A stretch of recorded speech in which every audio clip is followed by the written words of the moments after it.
today we are going to be finding out who is playing a third party. Third party can be one person, one element, more than one person, more than one element, right? So we are going to be checking it out with the help of the reading. कौन है इनके बीच में third party? तो सबकी reading लेंगे या हम एल्वेशा की रीडिंग ले रहे हैं? एंड यस, इनकी रीडिंग से मैं क्यों स्टार्ट करी हूँ? बिकॉज लास्ट रीडिंग में हमने पूछा था अदर गर्ल्स उनके लाइफ में कौन है ना, एल्वेशा के, और वो लेना मैं भूल गई थी उसमें। तो उसी चीज़ को ध्यान में रखते हुए ये रीडिंग का टॉपिक मैंने डिसाइड किया है। एंड अभी चेक कर लेते हैं कि एल्वेशा के बीच में थर्ड पार्टी कौन है। यस, तो यहाँ पे एल्विश का कनेक्शन विद अदर गर्ल्स तो आएगा ही, अगर कुछ है तो। इसके अलावा और कौन है जो इन दोनों के बीच में थर्ड पार्टी का काम कर रहा है, मतलब मनीषा एंड एल्विश के बीच में who is playing a third party? So, yeah, before I begin this reading, let me introduce myself. Yes, this is Suman, your own tarot card reader, and I welcome you back to my channel, Tarot Fragrance Suman. So, as I always say, before you begin watching the reading, you need to have the trust and faith in the reader, in the reading, in the universe, and also in yourself. So, with the same trust and faith, you have to watch the reading. I'm so sorry, I'm fumbling. तो but इससे पहले कि मैं reading फिर शुरू करूँ, please please please subscribe करो channel को, नोटिफिकेशन बेल ऑन कर दो, लाइक करो वीडियो को और शेयर भी करो वीडियो को, है ना। तो चलो बगैर देरी के रीडिंग शुरू करते हैं and let's check out who is the third party in their situation.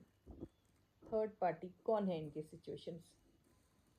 First card, 7 of pentacles. देखिए होता क्या है कि इनके केस में थर्ड पार्टी सिचुएशन कई बार इनकी वो एनर्जी होती है जो इन लोगों को आगे बढ़ने ही नहीं देती है। It doesn't allow them to move forward, in the sense they keep waiting for each other. तो ये क्या करते हैं, इंतज़ार करने बैठ जाते हैं। हाँ, why me, why should I take the initiative, ऐसी वाली बात हो जाती है। कई बार ऐसा होता है कि ये लोग ये सोचते हैं कि अपॉर्चुनिटी शायद अपने आप ही ऊपर आसमान से टपक जाएगी, ये भी सोचते हैं। तो बहुत ज़्यादा इल्यूजन में रहते हैं, ये कह सकते हैं। बहुत बार ऐसा होता है कि ये सोचते हैं कि हर बार मुझे आराम से एक प्लेटर में मिल जाता था सब कुछ, तो अभी भी ऐसा ही होगा। तो ये चीज़ें इनकी जो है इनका इनकी केस में थर्ड पार्टी का रोल करती है। राइट, बात समझ में आ रही है? तो बहुत सारे ऐसे चीज़ें आएंगे जो थर्ड पार्टी रोल कर रही है इनके सिचुएशन में, जो बन जा रहा है इनके दूरियों का बहुत बड़ा रीज़न। ओके, तो क्या होता है कि आप अपने लाइफ में क्या होता है, आप you have connection with other people also, right? And you are engaged in other activities also, है ना। तो ऐसा सबके सिचुएशन में होता है। बात ये होती है जब आप अपने पास्ट से बाहर नहीं आ पाते हो, और पास्ट के बैगेजेस को लेके घूमते रहते हो, और वहाँ पर जैसे रिलेशनशिप में आपको आपके जो पास्ट कनेक्शन रहते हैं उनको क्लोजर देना बहुत ज़रूरी है। अगर आप क्लोजर नहीं देते हैं तो कहीं ना कहीं वो आप अभी भी कनेक्टेड हैं उनसे, है ना, कनेक्टेड है, या फिर एक मौका दे रहे हैं उनको कि वो फिर से आपकी लाइफ में रीविजिट कर सकते हैं।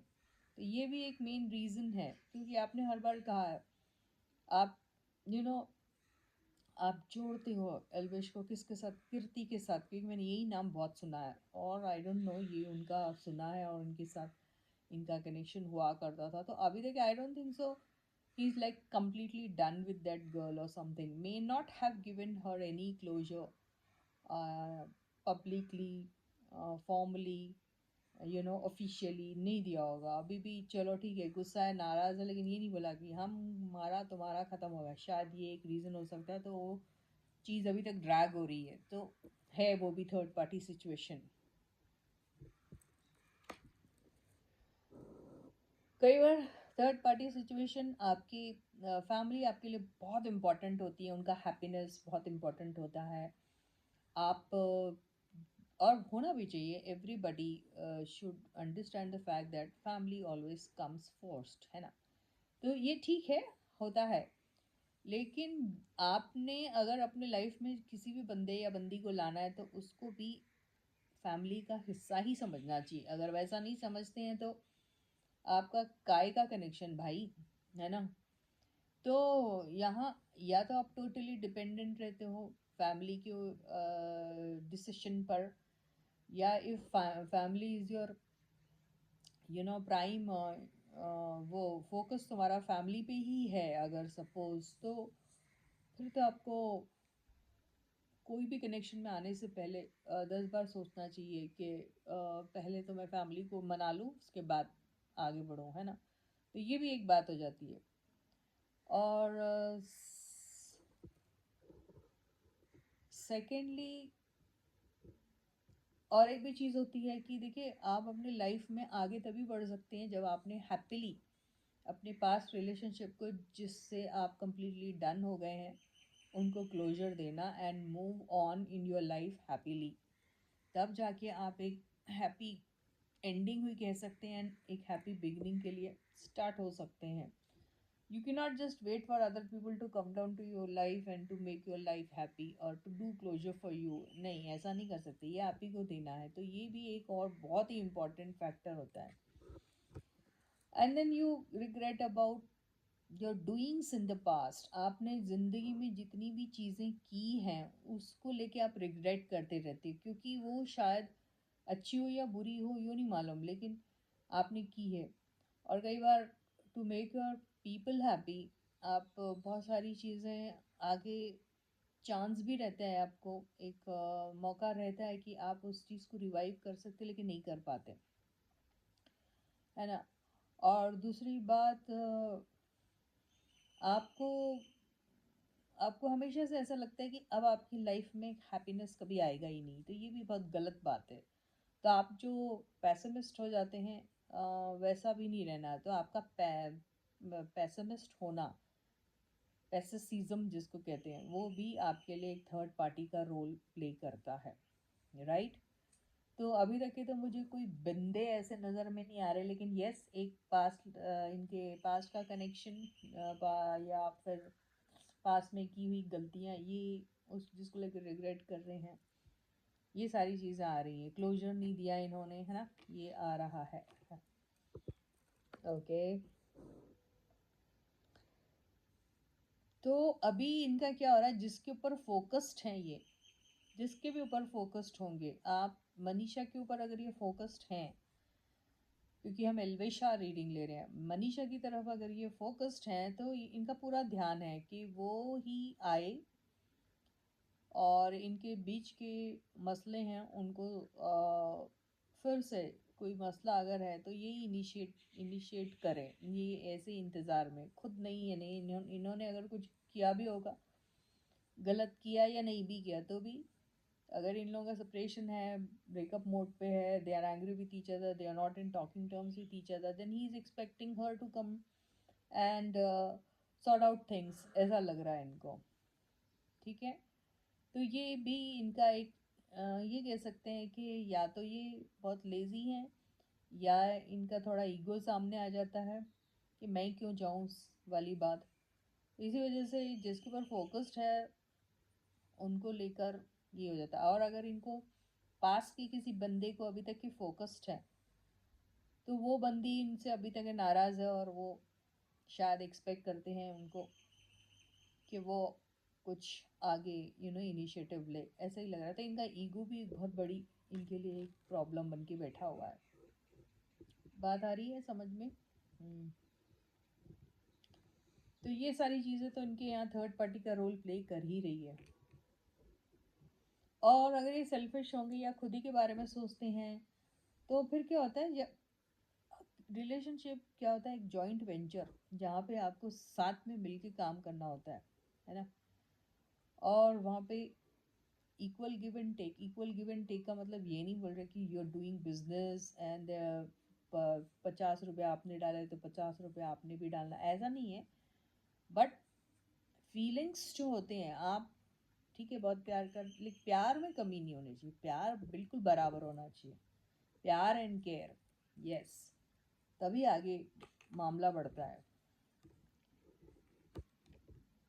तो पास्ट के इनके फ्रेंडशिप उनको लेकर, पास्ट में अगर ये किसी के साथ कनेक्टेड थे उनको लेकर, या फिर इनका रिलेशनशिप इनके साथ जो पास्ट में है और उसमें भी अगर इनको क्लैरिटी नहीं है, आपस में झगड़े होते हैं इन एवरी रिलेशनशिप, कोई भी हो, चाहे वो नॉर्मल फ्रेंडशिप भी हो। कई बार आप लोग लड़ लेते हो ना, झगड़ लेते हो, लेकिन इसका मतलब ये नहीं कि ख़त्म हो जाता सब कुछ, है ना।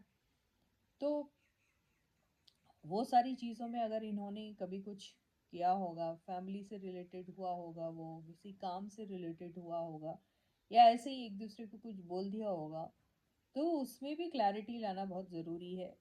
और वो चीज़ भी इनके आ रही है बीच में एज थर्ड पार्टी, डेथ।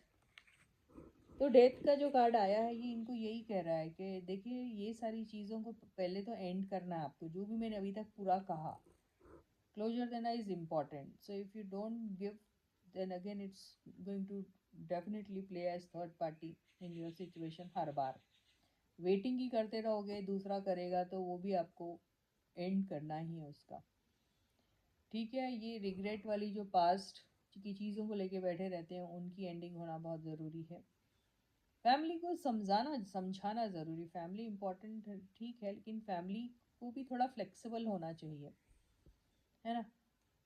और खुद के ऊपर ही सिर्फ फोकस्ड है और सामने वाले के बारे में नहीं सोच रहे हैं, तो वो भी आपको ध्यान में देना। बट ट्रांसफॉर्मेशन की ज़रूरत है, देखिए तभी आपकी ज़िंदगी में एक अच्छी खूबसूरत सी बिगनिंग आ सकती है। इसको और एक बार हम क्लैरिफाई करते हैं।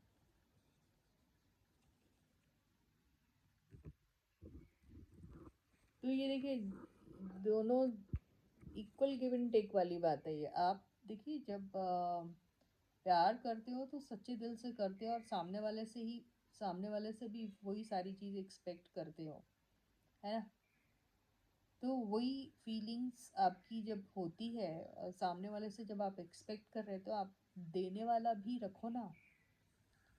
देने वाली देने वाला भी जो एटीट्यूड है वो रखना चाहिए ना। अगर देने वाला अगर वो नहीं रखोगे तो सिर्फ लेते ही रहना आपको उनसे हर खुशी और हर सब कुछ, तो नहीं चलता है काम। तो इसको भी आपको एंड करना पड़ेगा, है ना। इसको और एक बार हम क्लैरिफाई इसलिए करेंगे कि फादर का रोल तो नहीं है। ये देखिए, तो यहाँ पे ये लोग अपने कोई पेरेंट टाइप के को जो फिगर रहेंगे उनसे हेल्प ले सकते हैं, जो इनको ज्वाइन करने में हेल्प कर सकते हैं, यूनाइट करने में हेल्प कर सकते हैं। राइट, समझ में आया। और कभी प्रोजेक्ट साथ में करते हैं तो प्रोजेक्ट में ध्यान देना चाहिए कि सिर्फ आप सेल्फिश बन के खुद को ही लाइमलाइट में ला रहे हैं, खुद को ही ज़्यादा इम्पोर्टेंट समझ के इम्पोर्टेंट रोल दे रहे हो, वैसा भी नहीं करना चाहिए। तो ये सारी चीज़ें इसमें आ रही है। मेरे को लगता है यही वजह थी जिसकी वजह से इनका थोड़ा सा वो हुआ, पास में जो काम किया उसमें शायद she may be having some complaints something, मेरे को ऐसा दिख रहा है। यस, ये डिप्रेशन से निकलना इनको बहुत ज़्यादा ज़रूरी है। कोई सीक्रेट्स होते हैं लाइफ के, तो सीक्रेट्स ठीक है, जो सीक्रेट्स आपको ऐसा लगता नहीं बताना चाहिए, लेकिन फिर आप ऐसे क्यों हो, है ना। चुप रहना इज़ नॉट द सोल्यूशन। चुप नहीं रहना, आपको चुप रहोगे तो सिर्फ आप ऐसे डिप्रेशन में ही रहोगे। आप ओपन हो जाओ अपने फीलिंग्स को लेके। ऐसे जैसा नाइट ऑफ कप्स जैसे देखिए घोड़े पे बैठ के कॉन्फिडेंटली अपने प्यार को एक कप में लेके आ रहा है ऑफर करने के लिए, ऐसा एटीट्यूड रखना चाहिए। आप चाहे इनसे रिलेशनशिप में आ रहे हो या इनके साथ काम करना चाहते हो, तो ऐसे open minded and open heartedly आपको ऐसा आना चाहिए, यही आपको बोला जा रहा है। तो ये सारी चीज़ें करते हैं, इसीलिए डेथ का कार्ड आया। तो नई चीज़ें नए तरीके से पुरानी चीज़ों को डंप करके आगे बढ़ना है, गलतियों को सुधार के आगे बढ़ना है। तो it's going to be this kind of a thing for both of them, right. आपका पास्ट में किसी के साथ ऐसा ऐसा था और किसी वजह से वो एंड हो गया है, तो उसको क्लोजर दीजिए आप। वेट मत करिए कि कुछ होगा, क्योंकि ये पास्ट में की चीज़ है। इसको लेके रिग्रेट करके कोई फ़ायदा नहीं है। और अगर ये सीक्रेट्स आप लोगों के साथ छुपाते रहोगे तो फिर ऐसे ही डिप्रेशन में रहोगे, राइट? तो इसको वेट करने की बजाय एक हैप्पी एंडिंग दो, ताकि आपकी कोई न्यू बिगिनिंग हो। जिसके भी साथ होती है उसको सिर्फ पर फोकस्ड रहो, और पूरा ओपन हार्टेडली, ओपन माइंडेडली वो लव को एक्सप्रेस करो उनकी तरफ। वो लव हो, लव नॉट ऑलवेज प्यार मोहब्बत रोमांटिक प्यार, काम करना भी आपके लिए एक लव ही होता है ना? अब काम भी साथ में कर, किसी ना किसी के साथ तो काम करना ही है ना यार, अकेले थोड़ी करोगे भूत बन के। तो ऐसा ऑफर रहना चाहिए, कॉन्फिडेंटली एंड ऐसा equal. So with this, I end my reading for you for today. I'll catch you again. Until then, guys, please do take very good care of yourselves, and bye bye.